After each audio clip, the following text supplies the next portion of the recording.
నమస్తే, welcome to Andhraprabha. నేను మనస్విని. హైదరాబాద్లో మీకు సొంత ఇల్లుందా? నా పేరిట పక్కగా ఫ్లాట్ ఉంది, అన్ని డాక్యుమెంట్లు క్లియర్గా ఉన్నాయి, నాకేమి ఇబ్బంది లేదు అని ధీమాగా ఉన్నారా? లేదంటే ఇటీవల నగరం వెలుపల కొనుగోలు చేసిన ఓపెన్ ఫ్లాట్లను చూసుకొని సంబరపడిపోతున్నారా? అయితే మీరు వెంటనే అలర్ట్ అవ్వాల్సిందే. మీ కష్టార్జితంతో కొనుగోలు చేసిన ఆస్తి ఇప్పుడు మీ పేరు మీద ఉందో లేదో గ్యారంటీ లేని పరిస్థితి నెలకొంది.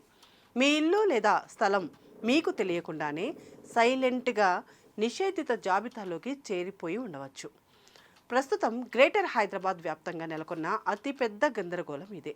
రెక్కలు ముక్కలు చేసుకొని సంపాదించిన సొమ్ముతో అన్ని అనుమతులు సరిచూసుకొని చట్టబద్ధంగా రిజిస్ట్రేషన్ చేయించుకున్న ఆస్తులు రాత్రికి రాత్రే 22A నిబంధన క్రింద నిషేధిత జాబితాలోకి చేరిపోతున్నాయి. ప్రభుత్వ భూమిగా మారాయనో లేక ప్రొహిబిటేటెడ్ ప్రాపర్టీస్ ముద్ర పడిందో తెలియక సామాన్యులు విలవిలలాడుతున్నారు. మా దగ్గర అన్ని పేపర్లు ఉన్నాయి, చట్ట ప్రకారమే రిజిస్ట్రేషన్ చేసుకున్నాం, ప్రతి ఏడాది ట్యాక్స్ కడుతున్నాం అని అనుకుంటున్నారా? కానీ క్షేత్రస్థాయి రికార్డులు వేరే కథ చెప్తున్నాయి. సేకరించిన సమాచారం ప్రకారం గ్రేటర్ హైదరాబాద్ పరిధిలోనే దాదాపు 70,000 నుంచి 90,000కు పైగా ఆస్తులను రెవెన్యూ రికార్డుల్లో 22A నిషేధిత జాబితాలో చేర్చినట్లు కథనాలు వెల్లడిస్తున్నాయి. ఈ దారుణం ఎలా బయటపడిందంటే, అత్యవసర పరిస్థితులు అంటే పిల్లల ఉన్నత చదువులు, పెళ్లిళ్ళు లేదా ఆసుపత్రుల ఖర్చు కోసం తమ ఇంట్నో లేక ఫ్లాట్నో అమ్మాలని లేదా లీజుకు ఇద్దామని సబ్ రిజిస్టర్ ఆఫీస్కు వెళ్ళిన భవన యాజమానులకు అక్కడ మైండ్ బ్లాక్ అయ్యే షాక్ తగులుతుంది.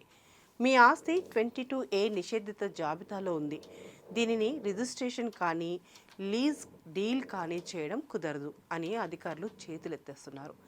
ఎలాంటి ముందస్తు నోటీసులు లేకుండానే ఆస్తులను 22A క్లాస్ 1 సబ్ క్లాస్ Dలోని ULCG సర్కారీ లేదా 22A సబ్ క్లాస్ 1A-B-C విభాగాల్లో నమోదు చేయడంపై స్థానికులు తీవ్ర ఆగ్రహం వ్యక్తం చేస్తున్నారు.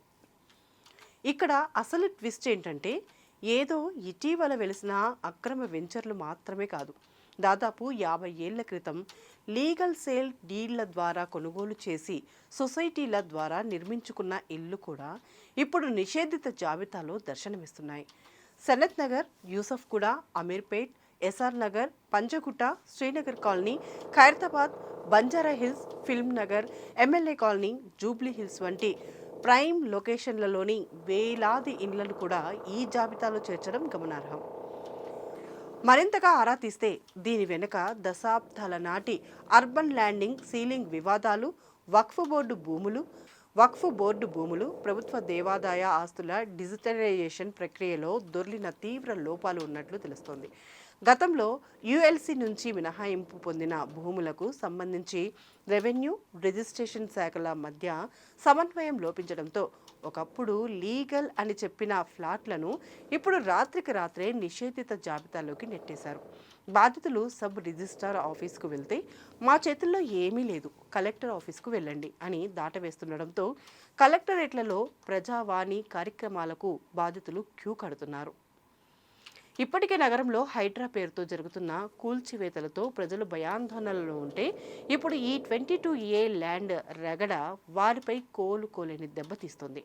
బ్యాంకుల్లో లోన్లు తీసుకొని EMIలు కడుతూ సొంతింటి కల నెరవేర్చుకుంటున్న సామాన్యుడికి ఇది కోలుకోలేని షాక్. బాధితులకు స్పష్టమైన భరోసా ఇవ్వకపోతే ఈ అసంతృప్తి కాంగ్రెస్ ప్రభుత్వానికి తీవ్ర రాజకీయ సెట్ బ్యాక్గా మారే అవకాశం ఉందని విశ్లేషకులు భావిస్తున్నారు. అందుకే హైదరాబాద్లోని మీ ఆస్తి పరిస్థితి ఏంటో మీరు ఒకసారి చెక్ చేసుకోండి.